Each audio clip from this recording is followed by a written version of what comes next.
ఎన్ని రకాలుగా ఈ ఎన్నికల్లో సామధాన భేద దండోపాయాలు ప్రయోగించే ప్రయత్నం చేసినా వారు స్పష్టంగా ప్రజల మనసు గెలుచుకోవడంలో విఫలమైనారని చెప్పుకోక తప్పదు.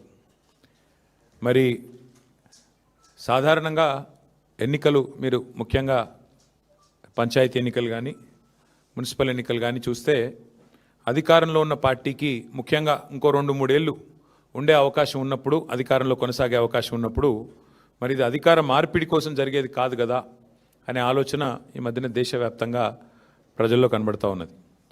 కానీ దానికి భిన్నంగా తెలంగాణలో మీరు చూసినట్టయితే మొన్న పంచాయతీ ఎన్నికల్లో 2 ఏళ్ళు తిరగకముందే కాంగ్రెస్ పార్టీకి ప్రజలు బుద్ధి చెప్తూ దాదాపు 40% గ్రామ పంచాయతీలు బీఆర్ఎస్ పార్టీ కట్టబెట్టారు.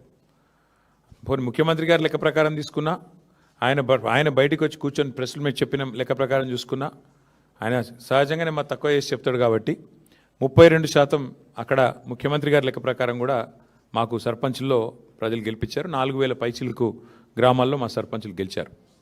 అట్లాగే ఈరోజు మున్సిపల్ ఫలితాలు చూస్తే కూడా డెఫినెట్గా గతంలో ఎవరెవరైతే ఏదేదో మాట్లాడినారో వారందరూ నోళ్ళు మూతలు పడే విధంగా ఇవాళ మరి మెరుగైన ఫలితాలే సాధించాము. ఓవరాల్గా చూసుకున్నట్టయితే నాకున్న ఇన్ఫర్మేషన్ మేరకు 2580 చిల్లర వార్డులలో పోటీ అయింది. మొత్తం 117 మున్సిపాలిటీలు కార్పొరేషన్ కలిపి 2580+ వార్డ్స్లో మరి ఎన్నిక జరిగితే బీఆర్ఎస్ నాకున్న ఈ నిమిషానికి ఉన్న రిపోర్ట్ ప్రకారం దాదాపు 730 దాకా మాకు ఇప్పటికే ఫలితాలు వచ్చినాయి. ఇంకొక 10-15 పెరిగితే పెరగవచ్చు. ఓవరాల్గా 740-750 దాకా వస్తాయి వార్డులు అనేది మా అంచనా.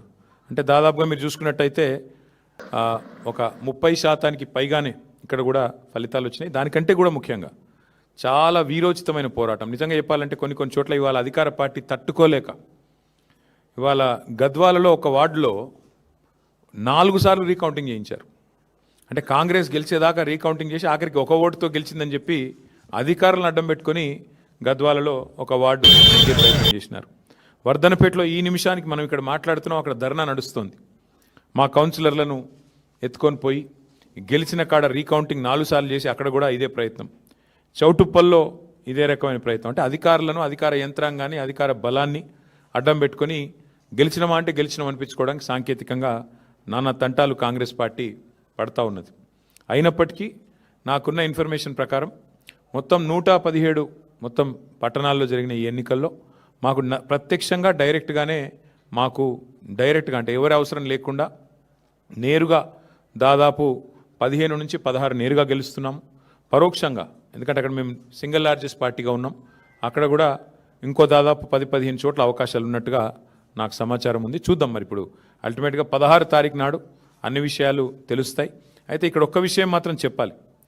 నిన్ననే మా శ్రీనివాస్ యాదవ్ గారు నిన్ననే చెప్పారు, 2020లో ఆనాడు మున్సిపల్ ఎన్నికలు జరిగితే మొత్తం 130 మేయర్లకు, చైర్పర్సన్లకు ఆ రోజు మున్సిపల్ ఎన్నికలు జరిగినాయి.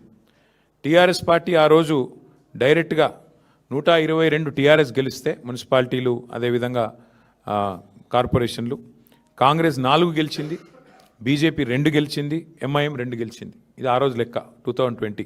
మరి ఈరోజు ఇప్పుడే నేను మేము ముందు పెడుతున్న లెక్క చూస్తే ప్రత్యక్షంగా డైరెక్ట్గా మేము ఇప్పుడు 15 పైన గెలవబోతూ ఉన్నాము. దాంతోపాటు పరోక్షంగా అంటే మేము సింగిల్ లార్జెస్ట్ పార్టీగా ఉన్న కాడ మరి దాదాపు మరో 10-15 చోట్ల మాకు చాయిస్ ఉంది, అవకాశం ఉంది. కాబట్టి ఓవరాల్గా చూసుకుంటే 117లో డెఫినెట్గా మంచి ఫలితాలు వచ్చినట్టుగానే మేము భావిస్తూ ఉన్నాం. అయితే సరే, ఇక డబ్బు, మద్యము, అధికార యంత్రాంగ దుర్వినియోగము ఇవన్నీ కూడా తారాస్థాయికి చేరినాయి. చూస్తూ ఉన్నారు, మీరు కూడా చూస్తున్నారు. ఇప్పుడు మీరు కూడా టీవీలలో మీరు కూడా స్క్రోలింగ్లు ఇచ్చారు, మీరు కూడా వీడియోలు ఇచ్చారు. చాలా చోట్ల మరి పెద్ద ఎత్తున విస్తృతంగా అధికార దుర్వినియోగం కూడా జరిగింది. అయినప్పటికీ ఓటర్లు మాత్రం భయపడకుండా బయటకు వచ్చి ఓటేసినందుకు వారికి కూడా మేము ధన్యవాదాలు చెప్తా ఉన్నాం. సరే, అక్రమాల ద్వారా ఇక మొదలుపెట్టినారు ఆల్రెడీ. బేరాలు, బేరసారాలు, ఎత్తుకుపోవడాలు, పోలీసులను పంపించి బెదిరించడాలు ఇవన్నీ మొదలైనవి ఆల్రెడీ రాష్ట్ర వ్యాప్తంగా. ఎట్లా గెలిచిన దాన్ని, మా దగ్గర గెలిచిన దాన్ని కూడా లాక్కునే ప్రయత్నం కూడా చేస్తూ ఉన్నారు. అయినా కూడా పర్వాలేదు, కొట్లాడతాం. అయితే మాకు సంతోషకరమైన విషయం ఏమంటే సింగరేణిలో జరుగుతున్న బొగ్గు కుంభకోణం ఏదైతే ముఖ్యమంత్రి గారి బావమరిది కీలక పాత్రధారిగా, ముఖ్యమంత్రి బావమరిది కింగ్ పిన్గా సింగరేణిలో ఏదైతే 6,000 కోట్ల కుంభకోణాలు చేసినారని మేము బయట పెట్టినామో, దాని తర్వాత మాతో పాటు CPI communist party of India కలిసి వచ్చి మాకు చెన్నూరు నియోజకవర్గంలో క్యాతన్పల్లి మున్సిపాలిటీలో మాతో పాటు కలిసి ప్రచారంలో పాల్గొనడమే కాకుండా సీతారాములు గారు ఈరోజు ఆ మున్సిపాలిటీ కూడా మేము గెలుచుకున్నాం. అంటే సింగరేణి ప్రాంతంలో సింగరేణిలో జరుగుతున్న దోపిడీ ఏదైతే ఉన్నదో, ఈ దోపిడీలో ముఖ్యంగా కాంగ్రెస్ బీజేపీ కలిసి పనిచేస్తూ ఉన్నాయి కాబట్టి వారిని నిరోధించడానికి సిపిఐ కలిసి వస్తే వారిని కూడా కలుపుకున్నాం. ఇక్కడికి వచ్చే ముందు మిత్రులు కొత్తగూడెం శాసనసభ్యులు రాష్ట్ర సిపిఐ సెక్రటరీ సాంబశివరావు గారితో కూడా నేను మాట్లాడాను. కొత్తగూడెంలో కూడా ఇది హంగ్ వచ్చింది. అక్కడ కూడా సిపిఐకి 25 ఏదో వచ్చినట్టున్నాయి, మాకు 9, 10 వచ్చినట్టున్నాయి. కాబట్టి నేను వారికైతే ఓపెన్ ఆఫర్ ఇచ్చినాను. సింగరేణిలో జరుగుతున్న కుంభకోణాలు, సింగరేణిలో జరుగుతున్న దుర్మార్గాలు, అరాచకాలకు అడ్డుకట్ట వేయాలి అంటే డెఫినెట్గా మేము మీతో కలిసి వస్తాము. కాంగ్రెస్ బీజేపీని అడ్డుకోవాల్సిన అవసరం ఉంది. ఎందుకంటే ఈ 2 చోట్ల కూడా అక్కడ 51% వాటా సింగరేణిలో రాష్ట్ర ప్రభుత్వానికి ఉంది, కాంగ్రెస్ ప్రభుత్వం ఇక్కడ ఉన్నది. 49% వాటా కేంద్ర ప్రభుత్వానికి ఉంది, బీజేపీకి అందులో భాగస్వామ్యం ఉంది. ఇన్ని అక్రమాలు జరుగుతున్నాయని చెప్పి మేము గొంతెత్తి ధర్నాలు చేసి క్షేత్రంలో ఘోషించి ప్రెస్ మీట్లు పెట్టి గవర్నర్ని కలిసి ఇంత హంగామా చేస్తే మరి ఇంతవరకు అటు కాంగ్రెస్ చప్పుడు చేయదు, ఇటు బీజేపీ చప్పుడు చేయదు. అందుకే మిత్రులు సిపిఐ రాష్ట్ర సెక్రటరీ మరి సాంబశివరావు గారికి నేను ఫోన్ చేసి చెప్పాను, మీరు కనుక తీసుకోవాలనుకుంటే కొత్తగూడెం కార్పొరేషన్ మీరు తీసుకోండి, మేము మద్దతు ఇస్తాం ఓపెన్గా అని చెప్పి కూడా వారికి చెప్పడం జరిగింది. ప్యూర్లీ ఒకటే ఉద్దేశం, సింగరేణిలో జరుగుతున్న దోపిడీని సింగరేణి కేంద్రంగా ఉన్న కొత్తగూడెంలో తప్పకుండా అక్కడ మరి కాంగ్రెస్ బీజేపీని ఎండగట్టాలన్న ఉద్దేశంతోనే ఈ ఆఫర్ కూడా మేము ఇచ్చాము. అట్లా కలిసి వచ్చే లౌకిక పార్టీలు ఉంటాయి, చాలా రకరకాల కాంబినేషన్స్ ఉంటాయి. ఇవన్నీ కూడా చూసిన తర్వాత మేమైతే డెఫినెట్గా గట్టిగా పోరాడినాము. గట్టిగా క్షేత్రస్థాయిలో మా నాయకులు, మా కార్యకర్తలు కూడా బలంగా కొట్లాడారు. మంచి భవిష్యత్తు ఉంది అనడానికి. అట్లాగే ఈరోజు మరి ప్రధాన ప్రత్యామ్నాయం ప్రధాన ప్రతిపక్షమే.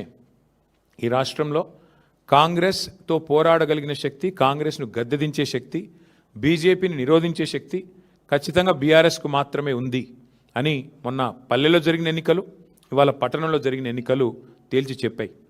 పల్లెల్లో 4,000 పైచిలకు సర్పంచులు గెలిపించారు ప్రజలు. మరి అట్లాగే పట్టణంలో కూడా ఇది చూస్తే దాదాపు 730-740 వార్డులు గెలిచి అక్కడ ఇక్కడ 2 చోట్ల కూడా ప్రధాన ప్రతిపక్షం కేవలం బీఆర్ఎస్ మాత్రమే, పోరాడే సత్తా ఉన్న పార్టీ బీఆర్ఎస్ మాత్రమే. 2 పార్టీలు, ఒకటి ఢిల్లీలో అధికారంలో ఉంది, ఇంకోటి రెండోది రాష్ట్రంలో అధికారంలో ఉంది. కానీ ఈ 2 పార్టీలు ఉన్నప్పటికీ, ఎన్ని రకాల కుయుక్తులు పనిన్నప్పటికీ బీఆర్ఎస్ఏ, కేసీఆర్ గారి నాయకత్వమే ఈ రాష్ట్రానికి శ్రీరామ రక్ష అని చెప్పి మళ్ళీ ఒకసారి అటు పల్లెల్లో ఇటు పట్టణంలో ప్రజలు తేల్చినట్టయింది. మరి ఇదే ఉత్సాహంతో రేపు హైదరాబాద్ కార్పొరేషన్ కానీ, మిగతా కార్పొరేషన్ వరంగల్, ఖమ్మం కానీ, అట్లాగే జిల్లా పరిషత్ ఎన్నికలు పెడితే వాటిలో కానీ ఇదే ఉత్సాహంతో ముందుకు పోతాం. డెఫినెట్గా ఎక్కడెక్కడైతే ఈ దుర్మార్గాలు, అరాచకాలు జరిగినాయో వీటిని వదిలిపెట్టం.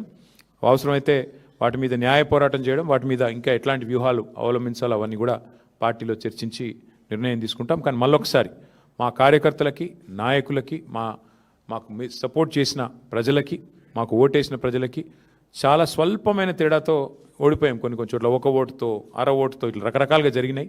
అక్కడ కూడా ఓడిపోయిన వాళ్ళు కూడా ఎవరు నిరాశ పడవద్దని, బేజారు కావద్దని చెప్పి కూడా వారికి కూడా విజ్ఞప్తి చేస్తూ మీకు కూడా మళ్ళొకసారి ధన్యవాదాలు.